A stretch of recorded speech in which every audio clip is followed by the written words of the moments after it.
Assalamualaikum warahmatullahi wabarakatuh. Profesional muda, apa kabar? Di sini saya Gatot Widayanto. Selamat berjumpa. Senang sekali Anda bisa berinteraksi melalui rekaman ini. Dan kali ini saya sengaja membahas sebuah buku. Namun yang lebih penting bukan bukunya itu, tapi bagaimana kita bisa menyikapi, meresapi, kemudian mengimplementasikan bila Anda anggap bahwa buku ini memang bermanfaat. Judul bukunya adalah Reflection on Leadership. Mudah-mudahan bisa kebaca ya, ini bukunya. Dan bukunya cukup lama, jadi tahun 1995. Jadi lama sekali. Dan sengaja saya angkat di sini karena memang konsepnya sangat bagus dan lebih hebat lagi sebetulnya lebih klasik daripada buku ini sendiri karena buku ini meskipun judulnya Reflection on Leadership hanya berbicara satu tema. Temanya adalah servant leadership. Jadi kepemimpinan yang melayani. Jadi sebetulnya seorang pelayan menjadi pemimpin. Kira-kira begitu. Nah, sebetulnya ini juga suatu hal yang tadinya saya anggap suatu konsep yang sekedar konsep gitu. Tapi belakangan ini saya lihat justru ini sebetulnya banyak kita perlukan. Apalagi di era yang serba digital ini, dan ke depannya kita akan menghadapi blockchain, ya, teknologi ini bakalan luar biasa, semakin kita perlu servant leadership. Karena kita tidak mungkin lagi melakukan inovasi sendiri, nggak mungkin. Pasti ada orang yang jauh lebih pintar dari kita, dan mungkin anak buah Anda, bukan Anda sendiri. Fungsi Anda adalah bagaimana Anda melakukan pelayanan ke dia, sehingga dia merasa nyaman, merasa mau untuk melakukan yang namanya inovasi tadi. Kali ini saya memang sengaja belum siapkan slide-nya, karena saya memang belum sempat membuat slide untuk ini, tapi saya langsung baca dari sini, dari bukunya langsung. Dan saya ada kisah menarik, suatu ketika saya pernah istilahnya ditawari gitu ya, ditunjukkan buku ini, jadi kira-kira seperti ini bentuknya, kemudian di depannya ada uang. Jadi kalau dihitung, ini 500.000 uangnya. Saya suruh milih, kasarnya. Ya, suruh milih. Kamu milih uangnya atau buku ini. Gitu ya. Nah, saya tahu bahwa itu adalah simulasi. Tentu saya milih bukunya, walaupun sebetulnya kalau pilih uangnya juga, saya bisa beli bukunya 2 biji. Karena bukunya sekitar 200 ribuan gitu ya. Jadi artinya sisanya bisa saya kantongin gitu. Tapi saya tahu bahwa dia melakukan ini semacam simulasi antara uang 500.000 dengan buku ini. Ya, jadi buku Reflections on Leadership yang merupakan kumpulan isi dari beberapa pakar leadership. Ada banyak sekali isi di sini yang semuanya diedit oleh Larry Spears. Nah, kalau kita membahas semua dari isi yang ada, saya akan lihat ya di sini isinya ada berapa? Ada 25. Ada 25 artikel panjang dan semuanya konseptual dan aduh, bagus-bagus semua. Jadi saya memang anjurkan kalau masih dicetak buku ini silakan atau beli PDF-nya, saya nggak tahu mungkin di Kindle, di Amazon atau di mana. Mungkin juga sudah diterjemahkan, saya nggak tahu, tapi ini buku klasik. Walaupun klasik tetap membekas di hati saya. Saya tidak akan membahas buku ini dalam pengertian melakukan summary, bukan. Tapi yang saya akan lakukan sekarang adalah berbagi mengenai 10 karakteristik yang disebut dengan servant leader. Jadi leader pembantu itu, kepemimpinan atau pemimpin pembantu itu yang seperti apa sih? Jadi Larry Spears ini dari semua artikel yang ada dia kumpulkan. Ngomong-ngomong, konsep servant leadership ini sebetulnya yang pertama kali mengkonsep adalah orang yang namanya Robert Greenleaf. Di tahun berapa? 1970. Jadi mungkin sebagian dari Anda, profesional muda, belum lahir. Ya, jadi belum lahir, tapi sudah ada konsep ini. Dan begitu saya membaca buku ini tahun 95, saya semangat sekali dan tidak ada satupun artikel yang saya lewatkan dari 25 ini, semuanya keren. Tapi ide sentralnya dari tulisan Robert Greenleaf di tahun 70 yang judulnya The Servant as Leader, pembantu sebagai pemimpin. Langsung saya klik, ingat pada waktu saya masih kecil, saya sering nonton wayang orang di gedung namanya Ajen atau Ijen ya di Madiun ya. Itu setiap Rabu saya ditemani Pak Rebo namanya, itu nonton wayang orang dan selalu lakonnya apapun selalu ada yang namanya adegan Semar Petruk Gareng. Di situ saya melihat bahwa Semar itu sebetulnya servant leader, jadi dia seperti pembantu, tapi dia selalu menerima curhatan dari ratunya dia, rajanya dia, dan dia selalu memberikan nasihat-nasihat yang bijak. Jadi sebetulnya the true servant leader itu Semar tadi, gitu ya. Jadi asosiasi saya seperti itu. Nggak tahu dengan Anda, mungkin Anda nggak pernah nonton wayang. Baik, 10 itu apa aja saya baca dulu, kemudian kita bahas, nggak usah lama-lama. Saya memang sengaja ini ingin berbagi dulu, untuk kemudian kita bisa bahas satu persatu kalau diperlukan nanti. Pertama, listening, mendengarkan. Kedua, karakteristik kedua, empati. Karakteristik ketiga, healing. Saya mengartikannya sebetulnya menyembuhkan ya, tapi saya mengartikannya menyejukkan hati, menyejukkan jiwa. Itu ketiga. Keempat, awareness, kesadaran. Kelima, persuasion. Jadi bukannya otoritas, tapi lebih kepada merayu, tidak memberikan instruksi, tapi merayu. Keenam, conceptualization, konseptual. Ketujuh, foresight, memiliki pandangan jauh ke depan. Kedelapan, stewardship, ngemong, kira-kira seperti itu. Kesembilan, commitment to the growth of people. Jadi punya komitmen untuk mengembangkan anak buahnya. Kesepuluh, building community. Jadi setelah dia membangun anak buahnya, dia membangun komunitas. Jadi dia sebarkan kemana-mana ilmunya dia.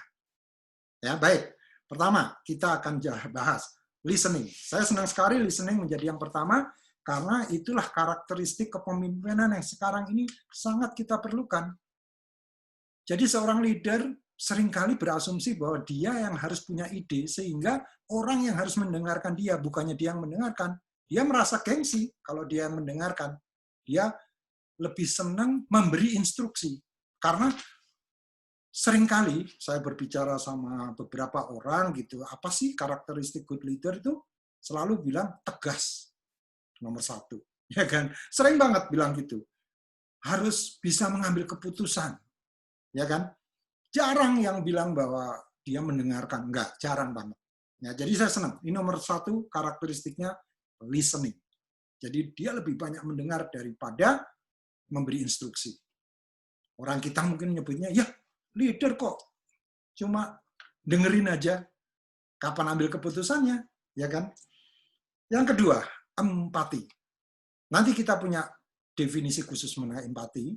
Jadi saya juga ada teman-teman dengan 3 coaches, itu dengan Bu Ija dan Pak Niko, itu mengembangkan EQ practices yang salah satunya menyangkut empati.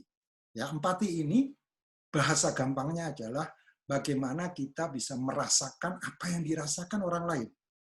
Jadi seolah-olah kita menggunakan sepatunya dia. Ya, jadi kita bisa merasakan apa yang dia rasakan. Yang ketiga, healing. menyejukkan, menyembuhkan, sebetulnya menyembuhkan. Tapi di sini dari deskripsinya ini adalah dia harus bisa melihat segala sesuatu itu secara menyeluruh, tidak cepat memberikan judgement, tidak cepat menyalahkan.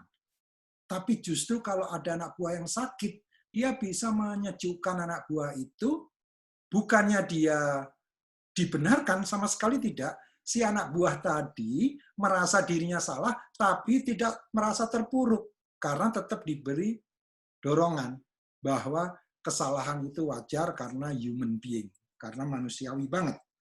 Yang keempat, awareness. Ditekankan di sini dalam penjelasan oleh Larry Spears ini, bahwa awareness ini dimulai dengan awareness diri sendiri.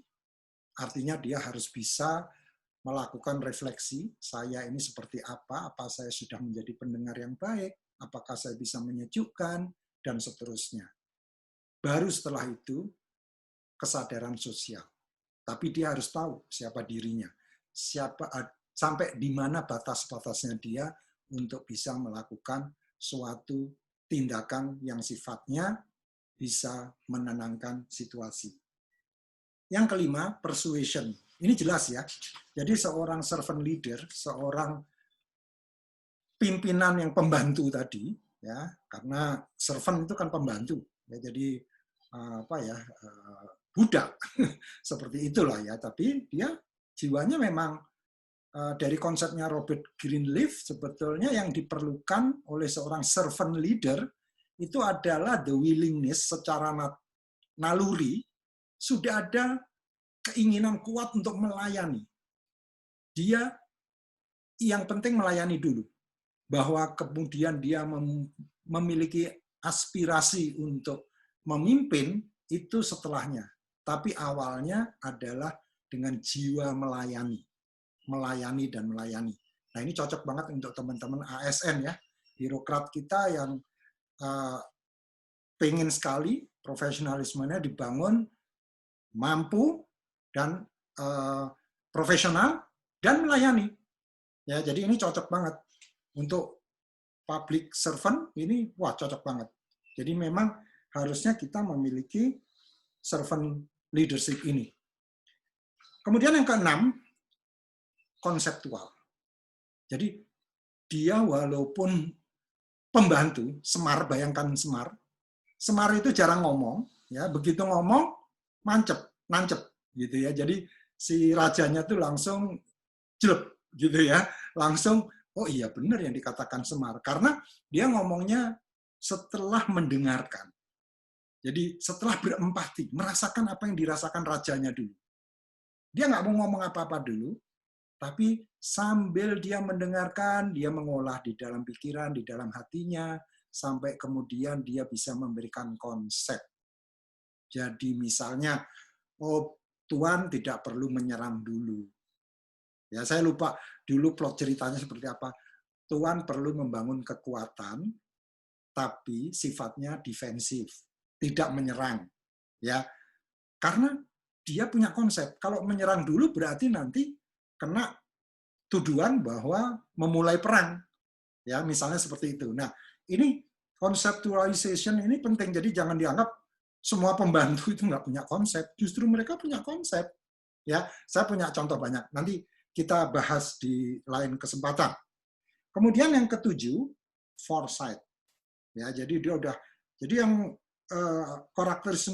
karakteristik 6 sampai 10 ini sudah sifatnya thinking.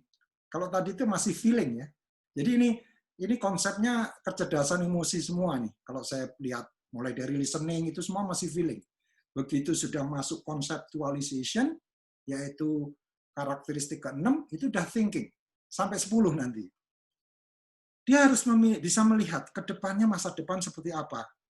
Saya berkali-kali di beberapa kesempatan selalu bilang, coba rangkul teknologi, coba pelajari. Blockchain itu arahnya akan kemana.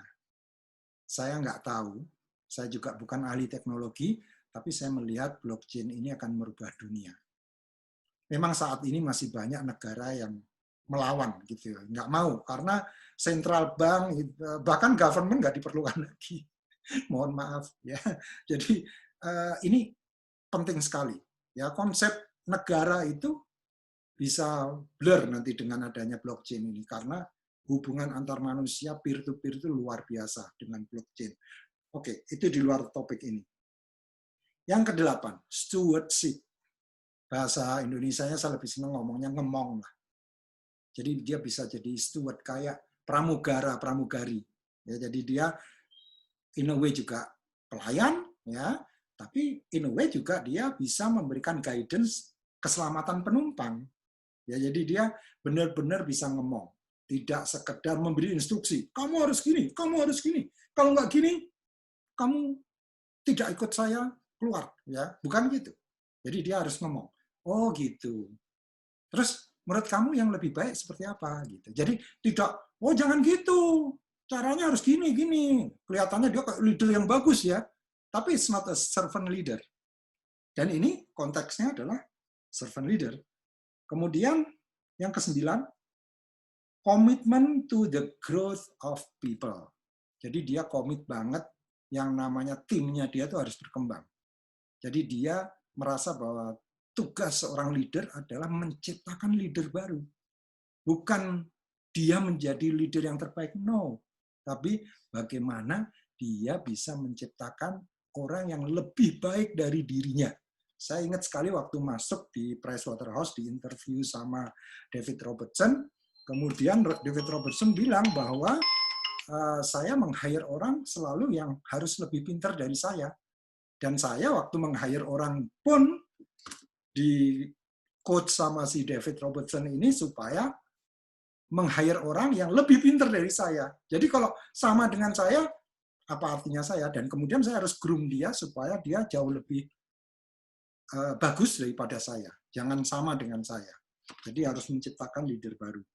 Yang terakhir adalah building community. Jadi semua 9 hal tadi bekerja dengan baik, orang-orangnya menjadi new leaders, dan dia kembangkan ke skala yang lebih besar. Kalau tadinya dari satu perusahaan, dia kembangkan ke global atau ke komunitas. Dia share mengenai leadership practice ini kemana-mana. Jadi untuk menutup diskusi kita mengenai bedah buku, yaitu buku Reflections on Leadership, yang diedit oleh Larry Spears ini di tahun 1995,